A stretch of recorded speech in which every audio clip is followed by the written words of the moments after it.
Hello and welcome to Calculus. In this video, I would like to prove that 0 is equal to 3, and then we'll try to spot the mistake in the calculation. So let's start. I have x squared plus x plus 1 equals 0. So x squared plus x plus 1 equals 0. We can split that to x plus 1 equals minus x squared. So let's move the x squared to the other side.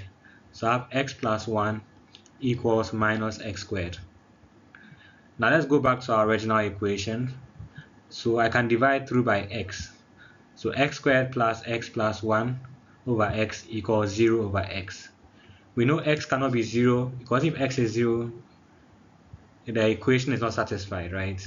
If x was 0, then we have 0 squared plus 0 plus 1 equals 0. Then we have 1 equals 0. So x is not 0, so it means I can divide through by 0. So I have x squared plus x plus 1 divided by x equals 0 divided by x. And that gives us x plus 1 over x equals 0. So x plus 1 over x equals 0. Now remember we said x plus 1 equals minus x squared, right? That's the first thing we did. When we grouped, we took x squared to the right side, so we had x plus 1 equals minus x squared. Now we have x plus 1 over x equals 0.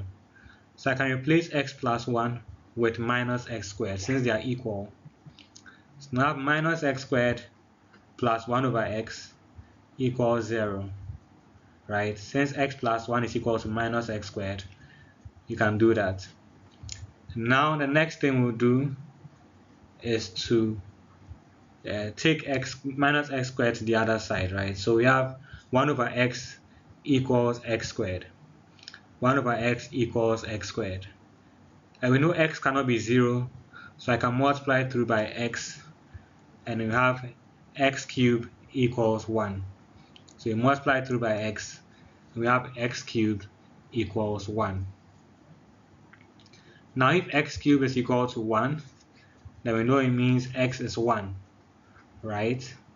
If x is 1, it's a solution to that problem. And then we can put 1 into this equation, x squared plus x plus 1 equals 0.